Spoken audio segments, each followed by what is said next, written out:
Baik, Om Swastiastu. Assalamualaikum warahmatullahi wabarakatuh. Salam sejahtera bagi kita semua. Shalom, nama budaya, salam harmoni. Jadi di sini kami dari kelompok 7 kelas 3D Akuntansi Pemerintah akan memaparkan materi mengenai bab 7 yaitu tentang akuntansi aset tetap. Namun sebelum kami memaparkan materi, izinkanlah kami memperkenalkan diri terlebih dahulu. Next.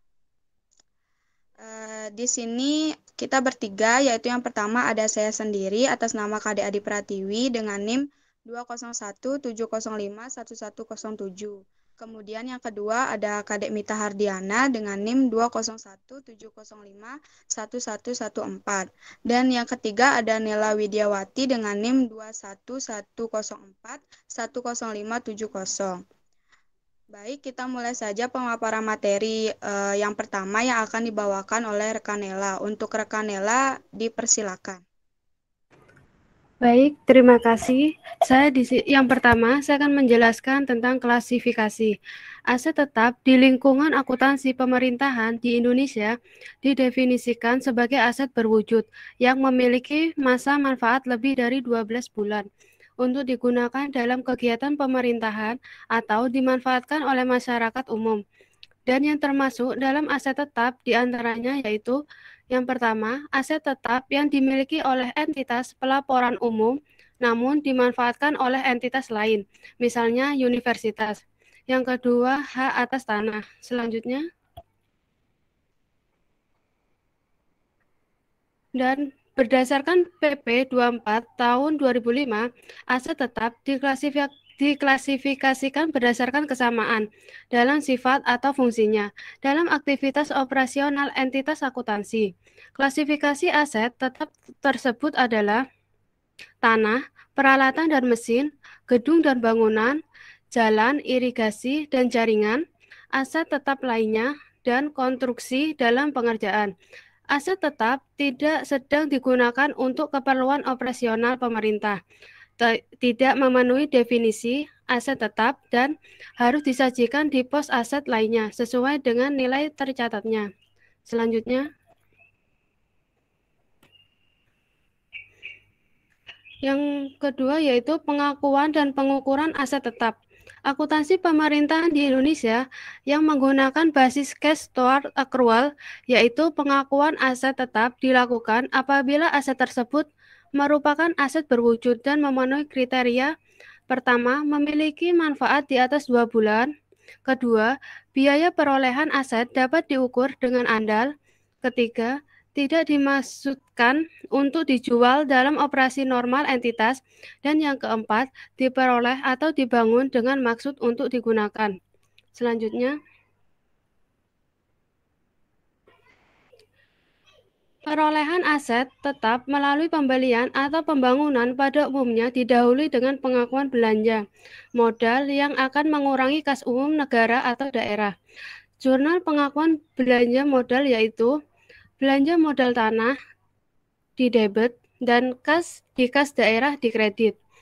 Selanjutnya, jurnal standar pada saat pengakuan suatu aset tetap di neraca adalah tanah di debit, peralatan dan mesin di debit, gedung dan bangunan di kredit, jalan irigasi dan jaringan di debit, aset tetap lainnya di debit, konstruksi dalam pengerjaan di debit, dan diinvestasikan dalam aset tetap di kredit.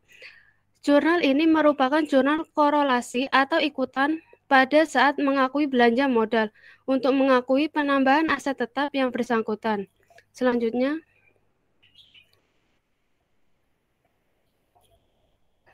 pengakuan aset tetap menggunakan biaya perolehan digunakan apabila aset tetap tersebut diperoleh dengan cara dibeli dari pihak ketiga atau dibangun sendiri. Biaya perolehan terdiri dari harga belinya, termasuk biaya impor dan PPN.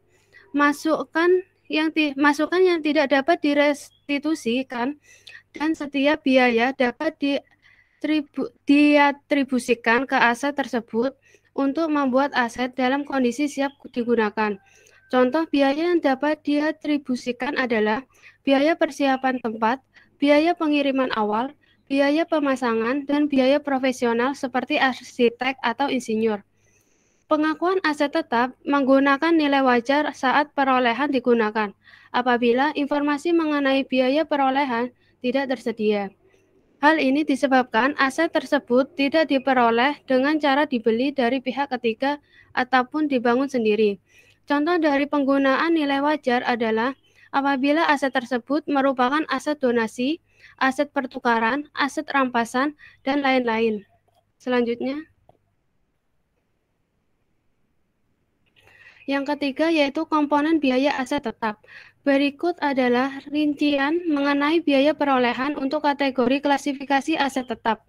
Yang pertama, tanah. Biaya perolehan meliputi harga pembelian atau biaya pembebasan tanah. Biaya yang dikeluarkan dalam rangka memperoleh hak biaya pematangan, pengukuran, penimbunan, dan biaya lainnya yang dikeluarkan sampai tanah tersebut siap dipakai. Kedua, peralatan dan mesin. Biaya perolehan meliputi harga pembelian, biaya pengangkutan, biaya instalasi, dan biaya lainnya untuk memperoleh dan mempersiapkan sampai peralatan dan mesin tersebut siap digunakan. Ketiga, gedung dan bangunan.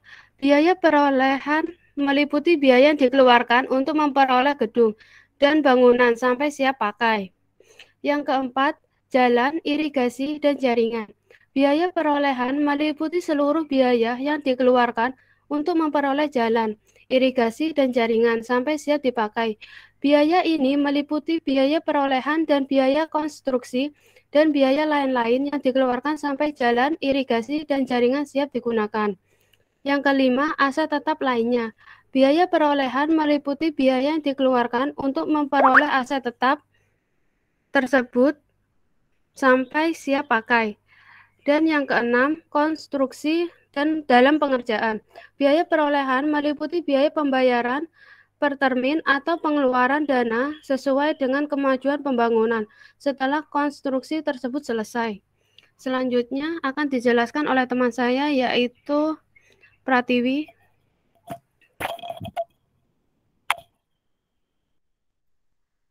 Baik, terima kasih atas waktunya. Di sini saya akan melanjutkan materi yang keempat mengenai pengeluaran setelah perolehan. Jadi pengeluaran yang terkait dengan aset tetap dapat diklasifikasikan menjadi dua, yaitu yang pertama pengeluaran untuk pemeliharaan tetap dan yang kedua pengeluaran yang bersifat memperpanjang masa manfaat atau memberi manfaat keekonomian di masa yang akan datang dalam bentuk peningkatkan kapasitas mutu produksi atau peningkatan standar kinerja. Baik akuntansi berbasis akrual maupun akuntansi pemerintahan di Indonesia mempunyai perlakuan yang sama terhadap transaksi tersebut. Untuk kategori yang pertama, perlakuan akuntansi dengan membebankan semua pengeluaran yang terjadi sebagai biaya pemeliharaan. Alasannya karena pengeluaran tersebut tidak menambah masa keekonomian terhadap aset yang bersangkutan. Akan tetapi pengeluaran tersebut hanya bersifat agar aset tersebut dalam kondisi baik dan dapat digunakan dalam proses pelaporan entitas. Untuk pengeluaran-pengeluaran yang termasuk dalam kategori kedua, pengeluaran yang terjadi harus dikapitalisasikan sehingga nilai buku dari aset tersebut akan bertambah. Alasannya karena pengeluaran yang dilakukan menambah masa manfaat atau masa keekonomian dari aset tersebut, sehingga biaya yang dikeluarkan nilai aset tetap yang bersangkutan. Next. Materi yang kelima yaitu mengenai perolehan aset secara gabungan. Perolehan aset secara gabungan adalah kondisi di mana entitas memperoleh beberapa aset tetap dengan melakukan satu pembayaran untuk seluruh aset yang diterima. Dengan kondisi ini, biaya perolehan dari seluruh aset harus dapat didistribusikan dengan jelas ke seluruh aset tetap yang diperoleh. Basis akuntansi akrual dan akuntansi pemerintahan di Indonesia mengatur penggunaan nilai wajar dari masing-masing aset sebagai alokasi biaya perolehan. Entitas harus melakukan perbandingan dari nilai wajar masing-masing aset untuk mengalokasikan biaya perolehan. Next. Materi yang keenam mengenai konstruksi dalam pengerjaan. Perolehan aset tetap tidak hanya melalui pembelian aset secara langsung dari pihak ketiga, akan tetapi dapat juga diperoleh melalui pembangunan. baik yang dilakukan oleh pihak ketiga melalui kontrak konstruksi maupun dilakukan secara swakelola. Aset tetap yang sedang dalam proses penyelesaian dikenal dengan akuntansi sebagai konstruksi dalam pengerjaan. Konstruksi dalam pengerjaan mencakup yang pertama tanah, yang kedua peralatan dan mesin, ketiga gedung dan bangunan, keempat jalan, kelima irigasi, keenam jaringan, dan aset-aset tetap lainnya. Ciri utama dari konstruksi dalam pengerjaan adalah perolehannya memerlukan sejumlah waktu tertentu. Periode waktu tersebut bisa kurang atau lebih dari suatu proses akuntansi. Next.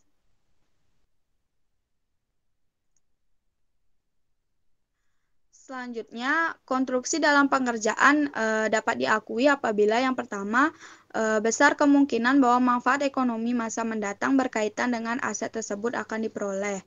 Kemudian yang kedua, biaya perolehan tersebut dapat diukur dengan andal. Yang ketiga, aset tersebut masih dalam proses pengerjaan. Nilai yang dapat diakui sebagai konstruksi dalam pengerjaan bergantung pada proses pengerjaannya.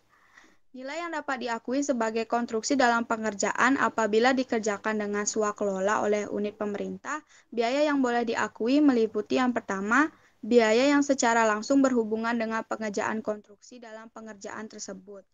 Biaya ini meliputi biaya pekerjaan lapangan, biaya bahan, biaya penyewaan peralatan, biaya pemindahan peralatan, biaya rancangan, dan bantuan teknis yang berhubungan dengan proses konstruksi. Yang kedua, ada biaya lain yang dapat diatribusikan ke dalam kegiatan pembangunan. Biaya ini meliputi asuransi, biaya perjalanan dinas, biaya rapat, biaya ATK, dan biaya lain-lainnya. Yang ketiga, ada biaya pinjaman apabila pembangunan tersebut dibiayai dengan dana pinjaman. Dan yang keempat, biaya lain yang secara khusus dibayarkan dengan sehubungan konstruksi yang bersangkutan.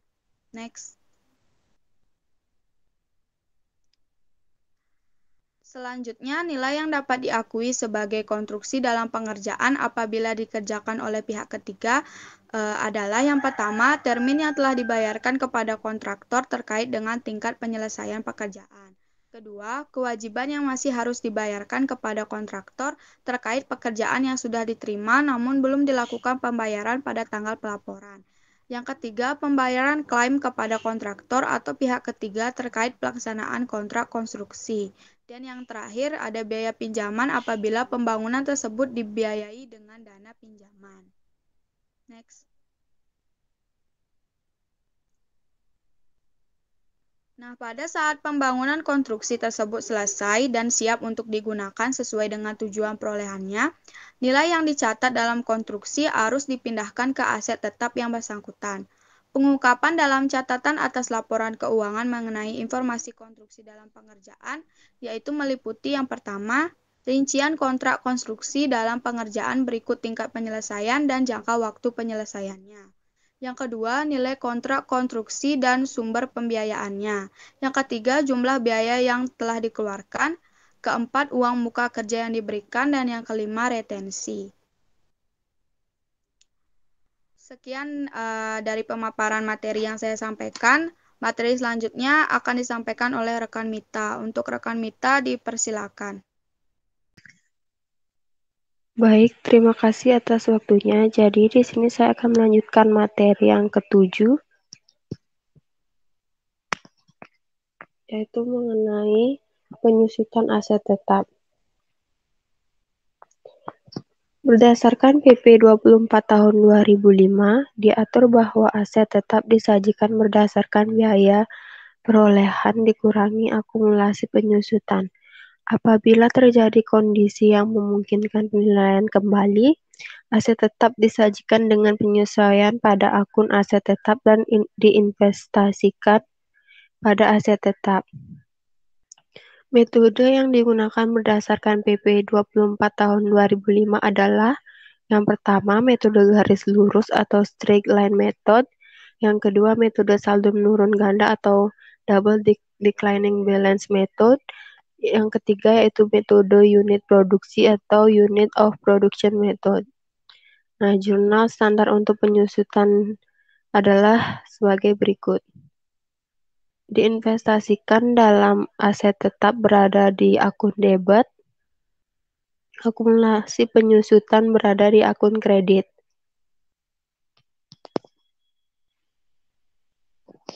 Selanjutnya, akuntansi aset tetap. Nilai akuntansi aset tetap meliputi catatan aset tetap pada neraca awal, perolehan setelah neraca awal, penghapusan aset tetap, dan konstruksi dalam pengerjaan. Akuntansi aset tetap tersebut berpengaruh terhadap akuntansi pendapatan dan belanja. Selanjutnya, yaitu akuntansi aset tetap untuk neraca awal.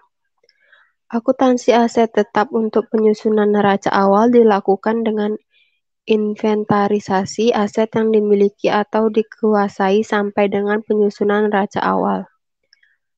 Berdasarkan inventarisasi tersebut, aset tetap dinilai dengan nilai wajar dan dibukukan dengan mencatat aset tetap yang bersangkutan di debit dan diinvestasikan pada aset tetap di kredit sebagai akun dalam ekuitas dan investasi.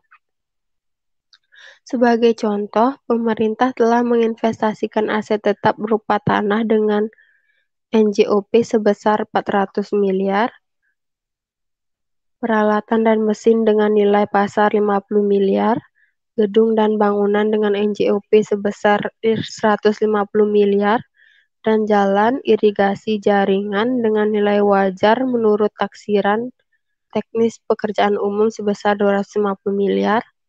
Nah, pembukuan aset tetap tersebut dilakukan sebagai berikut.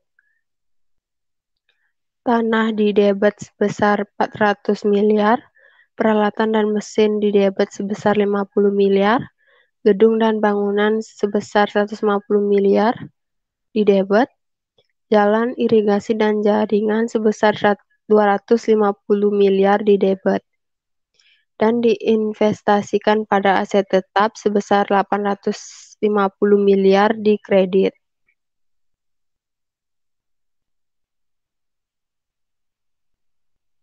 Selanjutnya itu akuntansi perolehan aset tetap. Akuntansi perolehan aset tetap dilakukan atas perolehan aset tetap dengan cara membeli, swakelola, ataupun aset tetap yang diperoleh dari donasi atau rampasan. Nah, sebagai contoh, pemerintah membeli tanah pada bulan Desember 2000 sebesar 500 juta dengan pembayaran tunai kepada pihak lain yang memiliki tanah. Pencatatan perolehan tanah tersebut pada satuan kerja terkait adalah sebagai berikut.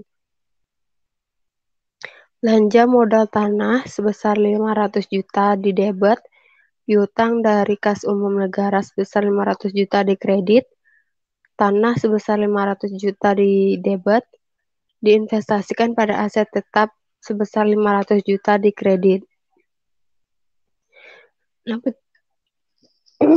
Pencatatan oleh pengelola keuangan dilakukan seperti pengeluaran belanja pada umumnya, yaitu sebagai berikut. Pengeluaran sebesar 500 juta di debit dan kas sebesar 500 juta di kredit. Perolehan aset tetap dengan swakelola meliputi biaya terkait dalam perolehan aset tetap tersebut yang dapat meliputi biaya tenaga kerja, biaya bahan, dan biaya lain terkait dengan penyiapan aset tetap tersebut.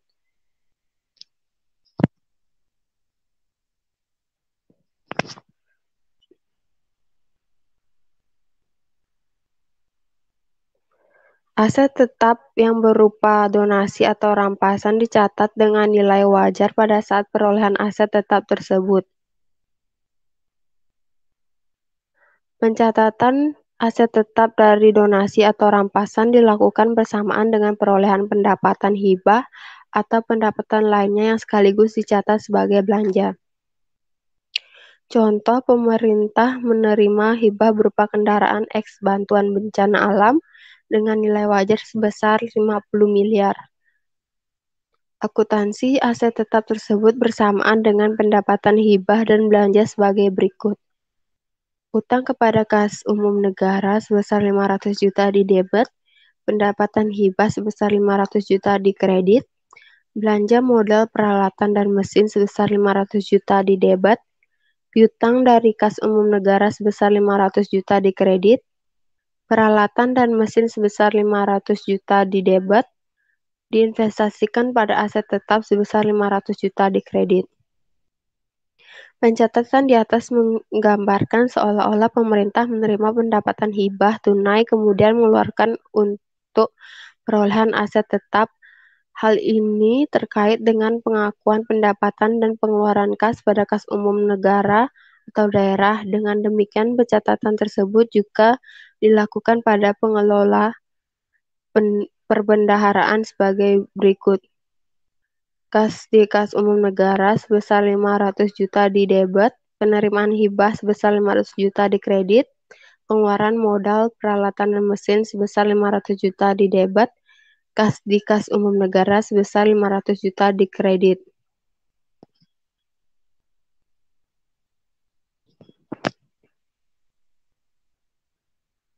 Selanjutnya yaitu akuntansi pertukaran aset. Aset tetap pemerintah dapat dipertukarkan dengan aset tetap lainnya yang serupa ataupun yang tidak serupa. Pertukaran aset tetap yang serupa memiliki nilai wajar dan manfaat yang serupa tidak mengakui keuntungan ataupun kerugian. Nilai perolehan aset tetap baru hasil pertukaran tersebut adalah senilai yang tercatat atas aset yang dilepas. Sebagai contoh, pemerintah menukarkan tanah dengan nilai tercatat sebesar 200 juta dengan tanah serupa nilai dan manfaat yang sama. Pencatatan pertukaran aset tersebut adalah sebagai berikut. Diinvestasikan pada aset tetap sebesar 200 juta berada di debit, tanah sebesar 200 juta berada di kredit, tanah sebesar 200 juta berada di debit, diinvestasikan pada aset tetap sebesar 200 juta berada di kredit. Pertukaran aset tetap yang tidak serupa dan nilai serta manfaat berbeda dapat dilakukan. Nilai perolehan aset tetap yang baru adalah nilai aset yang dilepas ditambah dengan biaya dan pengeluaran kas untuk perolehan aset baru hasil pertukaran tersebut. Sebagai contoh, pemerintah menukarkan tanah dengan tanah beserta gedung dan bangunannya. Nilai tanah yang ditukarkan adalah sebesar 300 juta dan pemerintah harus mengeluarkan uang sebesar 200 juta atau nilai tanah 300 juta dan nilai gedung bangunan yang lain. Nah, pencatatannya adalah sebagai berikut. Diinvestasikan pada aset tetap sebesar 300 juta berada di debit, tanah sebesar 300 juta berada di debit, berada di kredit, belanja modal gedung dan bangunan sebesar 200 juta berada di debit, utang dari kas umum negara sebesar 200 juta berada di kredit, tanah sebesar 300 juta berada di debit, gedung dan bangunan sebesar 200 juta berada di debit, diinvestasikan pada aset tetap sebesar 500 juta berada di kredit. Selanjutnya yaitu akuntansi pelepasan aset tetap. Pelepasan aset tetap dapat berupa penjualan, pengalihan hak kepemilikan atau penguasaan dan penghapusan. Pemerintah dapat menjual aset tetap sesuai dengan ketentuan perundang-undangan. Penjualan akan menghasilkan penerimaan sehingga pembukuan penjualan terkait dengan pembukuan penerimaan. Sebagai contoh, pemerintah menjual aset tetap berupa kendaraan senilai 500 juta. Akuntansi penjualan aset tersebut adalah sebagai berikut. Utang kepada kas umum negara sebesar 500 juta di debit, pendapatan negara bukan pajak sebesar 500 juta berada di kredit, diinvestasikan pada aset tetap sebesar 500 juta berada di debit, peralatan dan mesin sebesar 500 juta berada di kredit. Pemerintah dapat juga mengalihkan kepemilikan atau penguasaan aset tetap kepada pemerintah lain seperti pemerintah pusat ke pemerintah provinsi dan sebagainya. Pengalihan aset tersebut membawa implikasi pada belanja dan sekaligus pendapatan seolah-olah pemerintah mengeluarkan belanja, transfer, dan menerima pembayaran.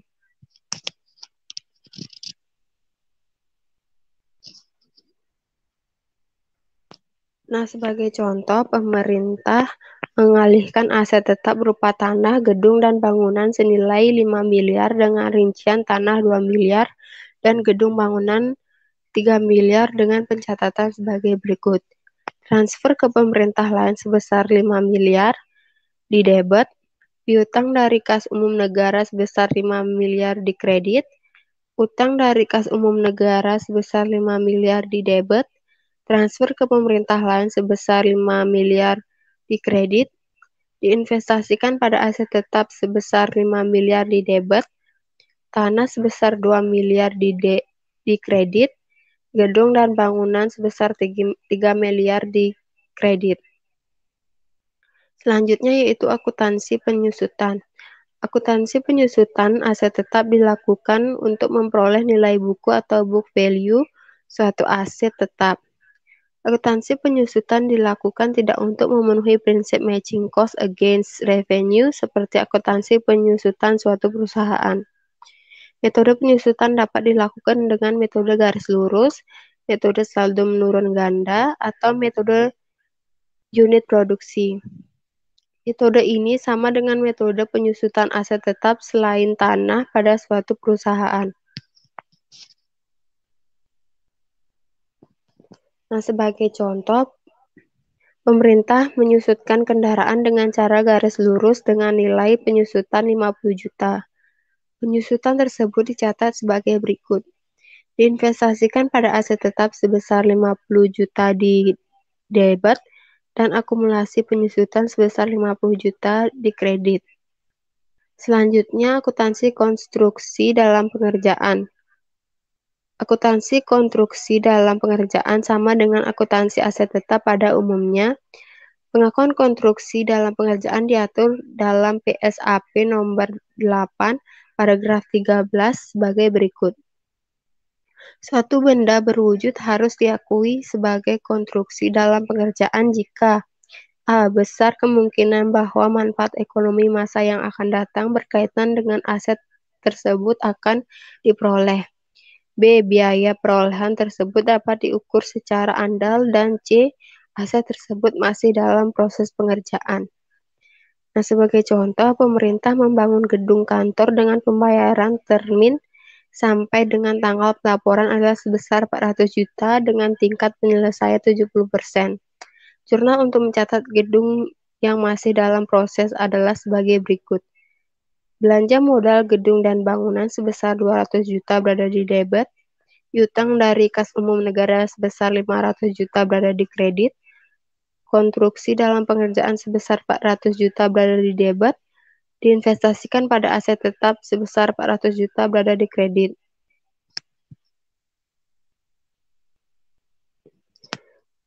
Selanjutnya materi yang ke-8 yaitu penyajian dan pengungkapan. Aset tetap dilaporkan dalam neraca sesuai dengan klasifikasi aset tetap dengan akun penyeimbang. Diinvestasikan pada aset tetap pada ekuitas dana investasi. Nilai aset tetap dikurangi dengan akun akuntansi penyusutan. Contoh pelaporan aset tetap dalam neraca dapat dilihat pada gambar di slide. Dana tetap tersebut dijelaskan dalam catatan atas laporan keuangan yang mengungkapkan penjelasan pos-pos aset tetap tersebut antara lain berupa dasar penilaian, rekonsiliasi saldo dan mutasi aset tetap, informasi penyusutan, eksistensi dan batasan hak milik, kebijakan akuntansi kapitalisasi, jumlah pengeluaran pos konstruksi dalam pengerjaan, jumlah komitmen untuk akuisisi aset tetap, serta informasi lain seperti aset bersejarah.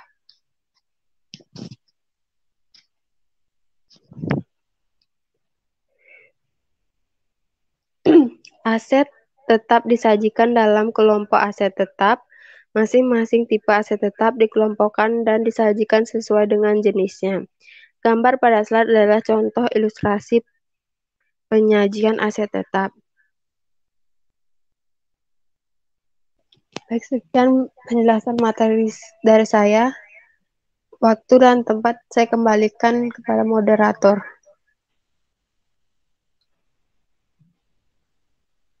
Baik, sekian presentasi dari kelompok kami. Kami memohon maaf jika terjadi kesalahan kata dari presentasi kami.